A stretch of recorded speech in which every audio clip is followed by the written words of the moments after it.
When landing your first job, or even as you advance into your career, trying to understand your payslip can often be a pretty tricky task.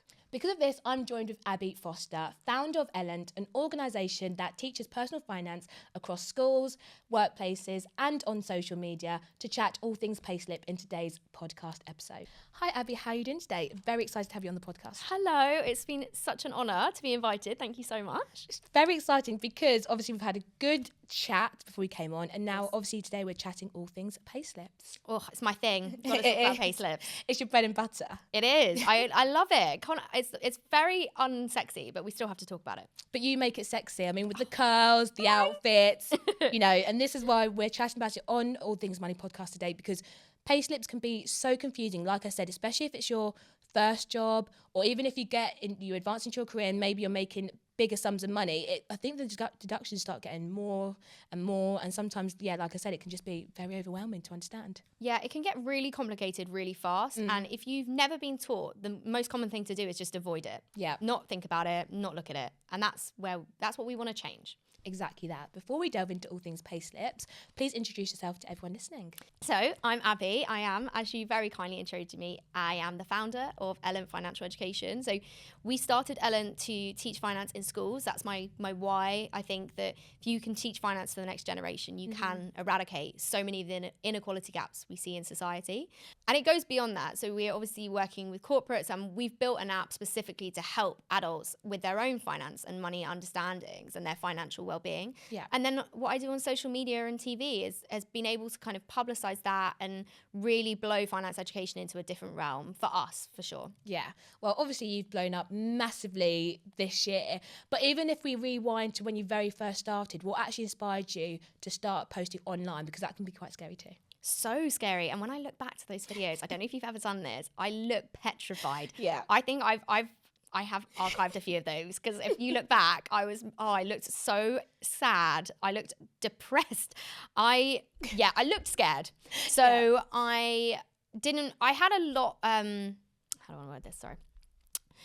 So for me, I am an accountant. Yes. That's where I came from. I worked for years in accountancy in the glossy magazine world, and I did enjoy it. But I realized even when I was there that there was this lack of cohesiveness between people that were in finance and people that weren't. Yes. And I would often get asked lots of questions, and I enjoyed explaining finance. And also when it came to my background, my parents are incredible, and they're a hairdresser and a builder and have done a lot for themselves. But when it came to finance, it was always kind of a taboo topic we didn't really talk about. And I wanted to do what I do for them, which is try and explain finance and money to them, but for everyone else, and make it really simple and easy to understand. So yeah, I just one day said, right, if we're going to do this, we're going to do it. And when I go into schools, I got asked a lot, do you have Instagram? Do you have TikTok? And so I was like, right, well, I've got to have Instagram, and I've got to have TikTok, and I've got to do it well. And I want to be a voice on the platform that is just finance, just breaking it down, like yourself, and being relatable. And that's where it led. So that's why I started, really. It's just the lack of finance education, that inequality gap. For me, the gender pay gap is possibly the worst thing in existence. And I know that if we teach finance to that next generation, we can eradicate it. It's proven, but we're just not doing it. Yeah. So big aim. Yeah, I agree. And I think relatability, like you said, is so important, because money can be such a boring topic. I don't know about you. Well, I mean, I'm sure you do agree, because it can be so dry. And I'm studying for my financial planning diploma at the moment. And the topics are boring. So it is about sharing personal finance information in a way that's fun, relatable, easy to digest. And obviously that's why we're kind of chatting about probably the most boring topic today, payslips. Yeah, but it can be, because often I think the boring element of it comes from it doesn't relate to us. Yeah. And for so many topics, if you've never even saved before, thinking about investing can be like, oh, well, that's not going to relate to me, because I can't even save, let alone think about putting money away that I'm not even going to be able to use. Yeah. And it's the same with payslips. A lot of people think, oh, it's not my responsibility. It doesn't have anything to do with me, so it doesn't matter, which is just not true. It's the complete opposite of that. And that's the dangerous aspects of lack of financial education, is people not understanding what is their responsibility and what isn't.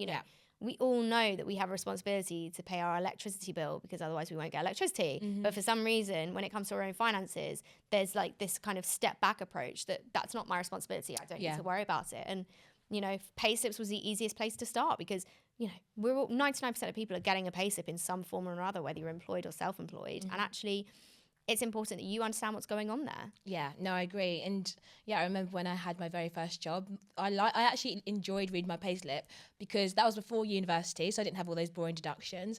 And also I was like, oh my God, I've worked so hard and this is like how much I'm getting paid. And I had quite a decent pay when I was like 17, 18. So yeah, I was really happy to receive my payslip. But when you then start, you know, having to all these extra deductions as you advance, it does just get really confusing. But again, like I said, before we get into that, obviously now you're teaching personal finance online, which we love. But what's one thing you could tell your younger self if you could go back in time?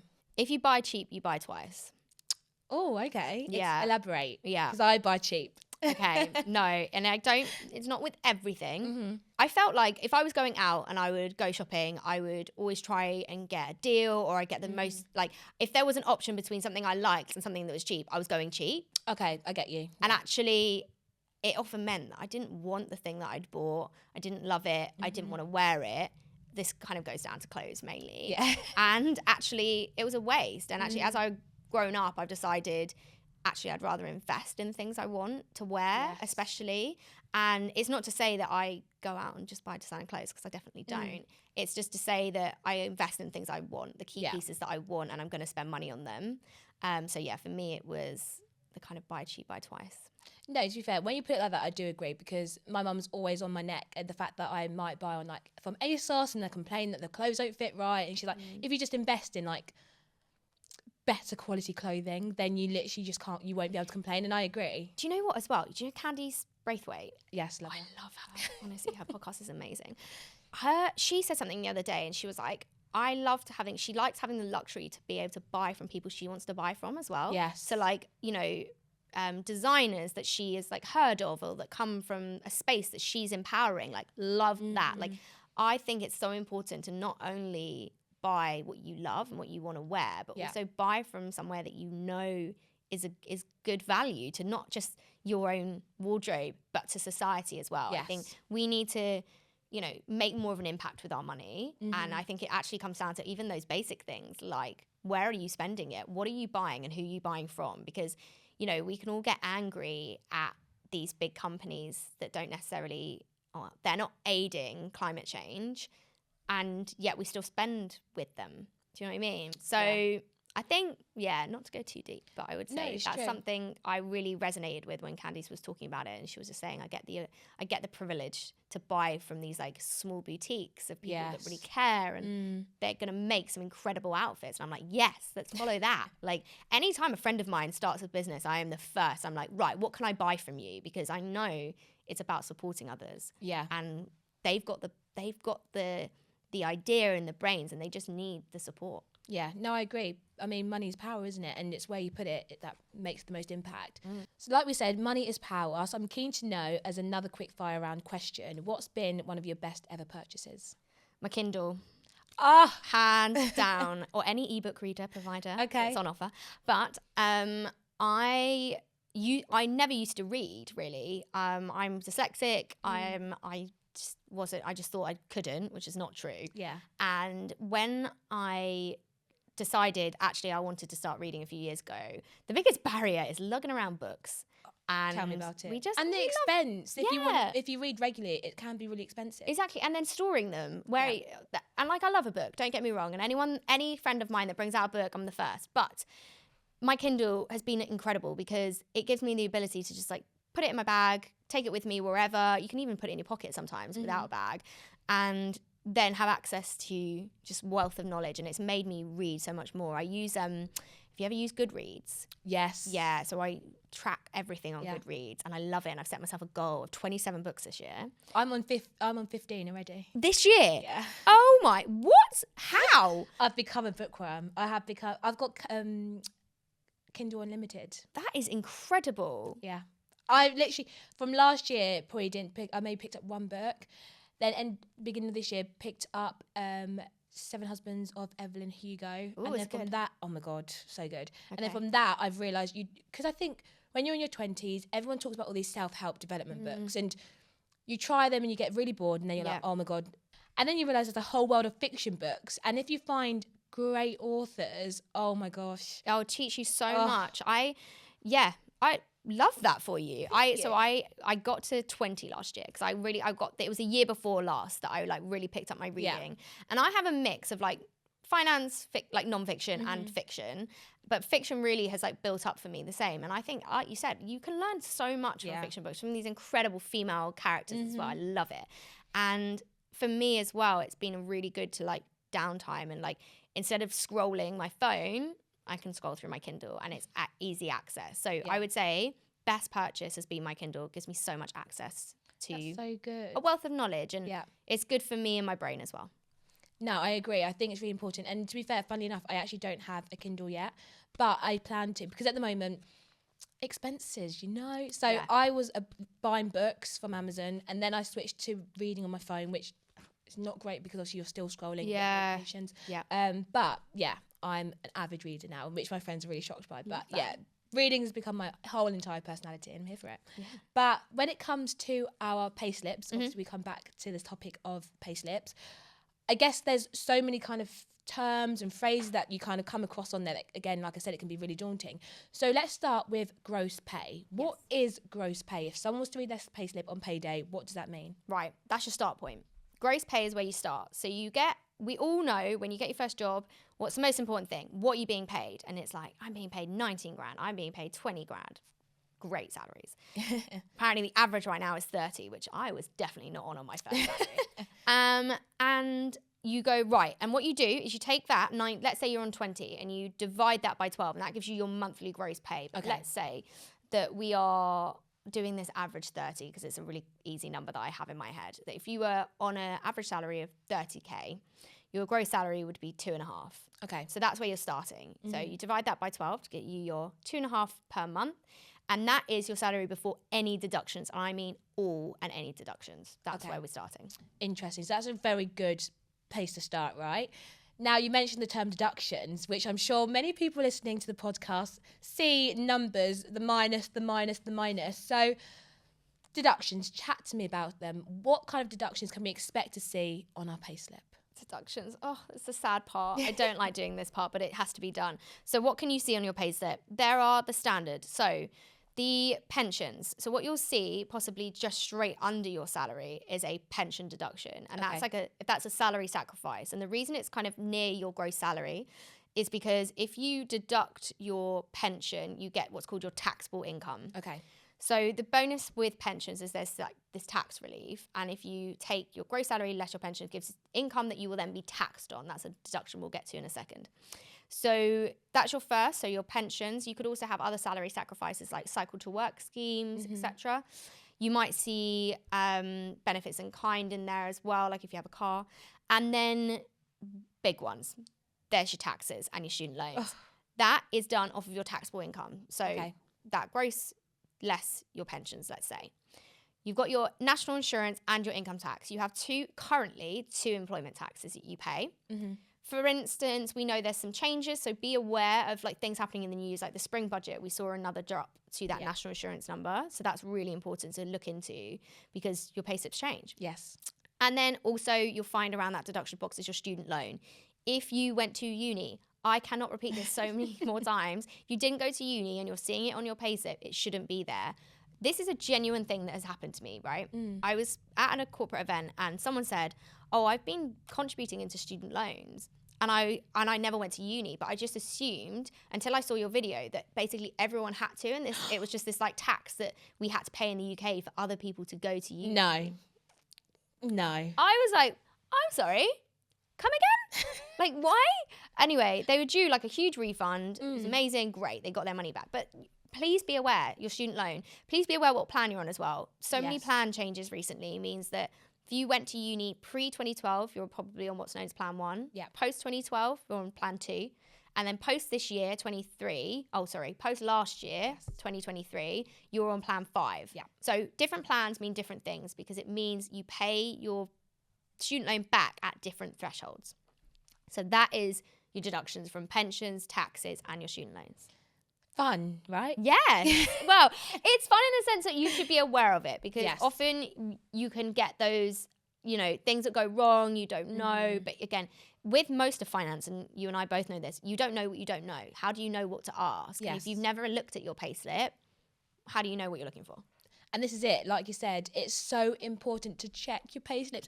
I get that it's probably boring. You assume you already know what you're getting paid, but you don't know what you're getting deducted. And I think that's probably the biggest thing, because like I say all the time, we work so hard for our money. Why are you going to let the tax man, one, charge you more? Or if you're paying student loan unnecessarily, again, why are you letting people have hands in their into your pockets when, like I said, you've worked really hard for it? Yeah, empower yourself. And also, I often find people that feel confident enough to read their payslip will feel that confidence to then go and explore other areas of finance and money, which, you know, it's such a small little thing. And you can ask people around you as well. We've all got them, so we can all answer for sure. So obviously you mentioned that taxes were probably one of the biggest deductions we sadly have to pay. But when it comes to taxes and making sure we're paying the right tax, how do we actually make sure we're on the right tax code? Okay, queen of the tax codes here. This is very much my thing. Tax code. The standard current UK tax code is 1257L. Yeah. Explain. A lot of people are on it. Right. That number element, so 1257, refers to something called your personal allowance, so how much income you're getting. And the L is just a UK standard tax code, or like the standard letter on your tax code. Yes. That number is what we're looking at. What's your number saying? If your number is not 1257, why? Why is it not that? Because lots of young people I find end up on emergency tax code. So that looks a whole host of different things, but like 0T is the most common. And they end up on this and they don't realize it means that they're not getting any personal allowance. So they're paying income on all of they're paying tax on all of their income, which we shouldn't be doing. We are entitled to that personal allowance. It changes. If you are someone that is in that higher additional rate tax bracket, so you're earning over 100,000, then 125,000, you will start to lose that personal allowance. Okay. But for everyone else, let's just say standard 1257L, and that determines how much tax you're paying. So look at your tax code. That if honestly, I always say this to people, one thing I could ask you to do, if I only going to ask you to do one thing this month, check your pay slip and just check that tax code. Yeah. That's it. Because if that's wrong, that can be the difference between thousands of pounds worth of your money. Yeah. You know, tens of thousands sometimes if you're like, because you're effectively, so your tax code, please look at it. Yeah, guys, you heard Abby here. Please get your payslip out. And also, I think as well, some people don't realise they actually get sent payslips as well. So again, guys, if you haven't ever been sent a payslip, or you assume you haven't been sent a payslip, please check with your employer as to where you're getting it sent. Because my first job, I was getting it sent in the post every month. My old job used to be emailed to me. So again, guys, make sure you actually know where you're getting sent your payslips. Yeah, I think it's gone very digital now, because I was the same. My very first job, I used to get a letter and you could like tear the three sides off it. And Does that make us old? Yeah, I don't. It's very sad. I turned 30 this year and there's so many things where I'm exposing how my age. But you can tear like the three sides off and you could see it and it was quite physical. Yes. Now, super, super digital. And sometimes it can be a bit of a faff because you put like a code in, then you put a this in and then a that.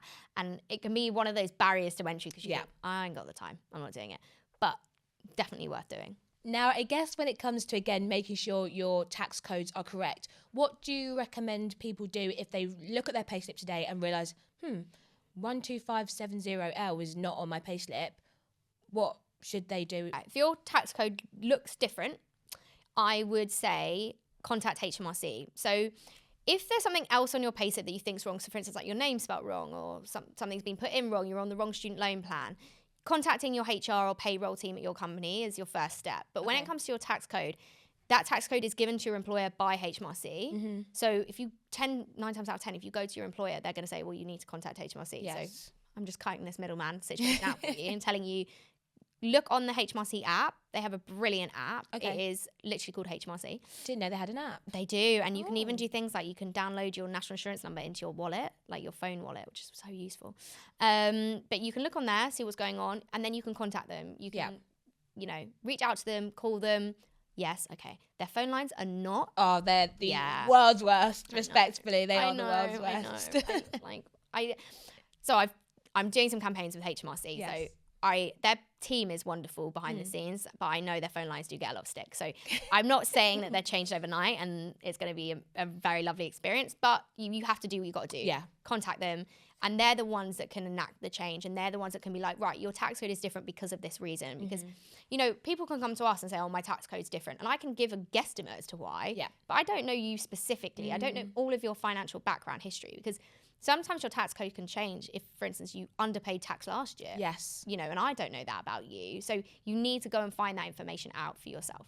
Yeah, no, I agree. Now, another deduction mentioned was student loans. So would you mind kind of briefly explaining the different kind of student loans payments that you might expect to see as well? Yes. So let's just go back to our average 30K as an example. And you've got your plan 2, for instance. Plan 2 is if you went to uni between 2012 and 2023, you'll be on plan 2, which means that you pay back 9% over what you earned over 27,295. That's that threshold. And so for a person on 30, that's roughly about £20 a month. That's what you pay. So regardless of if you went to uni for 3 years and took the minimum amount of student loan, or you went for 6 years and took the max amount of tuition and maintenance loan. Me. They go you. The £20 is £20. It's just the length of time you're paying that off. Yeah. And for all the plans, the length of time you pay off is different. So on plan 2, that repayment years is 30 years. After 30 years, the loan gets wiped, regardless of how much is left. For the new plan 5, so let's talk about that. There's been a few changes, because for plan 5, the threshold has dropped to 25, and the years have increased. The years have increased to 40 years. Yeah. Huge jump. That's why you saw it in the news. Everyone was saying, like, you know, they're going to be paying this into their retirement, and it's a possibility. Yeah, but the thing is, the value of that student loan was heavily weighted on the taxpayer, and so what they're trying to do is shift it back to the student.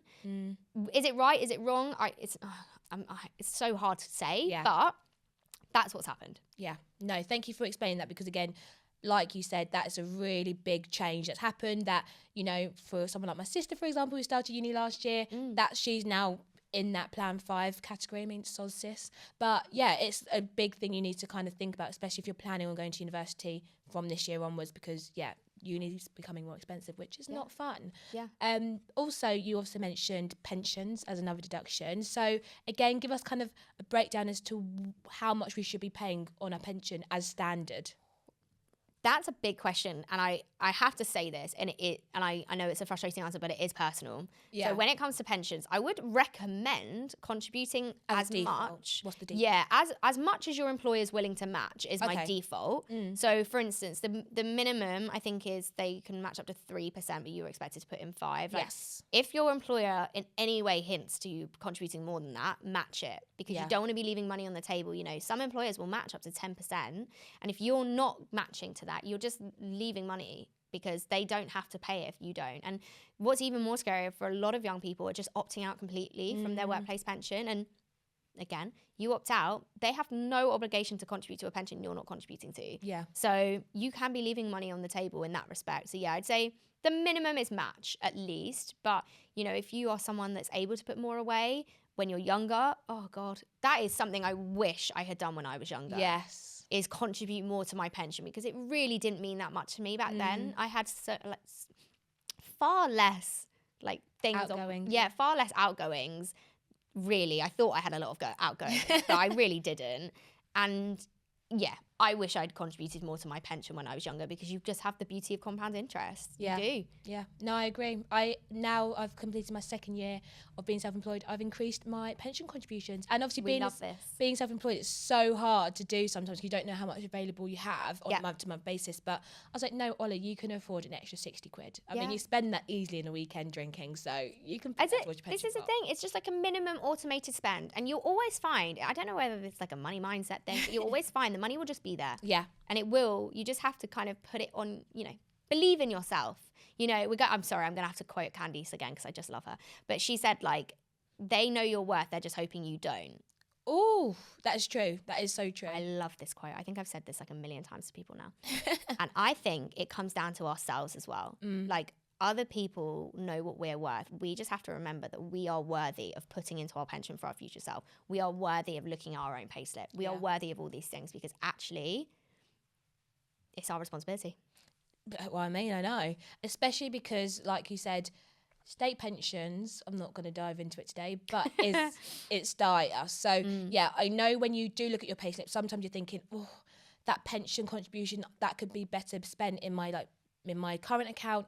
But honestly, if you can, hold back from spending it now and putting it towards your future self, I think you'd really thank yourself. Your future self will thank you now for it. Yeah. Virtual claps. Yes. Yeah, no, thank you. So yeah, Abi, thank you so much for joining me on the podcast today. It's been great chatting all things payslips. And guys, hopefully the one task I asked you today is to check that payslip of yours, whether that's through the post or if that's online, please do check it. So yeah, Abi, thank you so much for doing the breakdown for us today. And obviously you are everywhere at the moment. So if anyone wanted to kind of see what you get up to day, or even just enjoy some of your fab content, where can they go to do so? Thank you so much. This has been so lovely.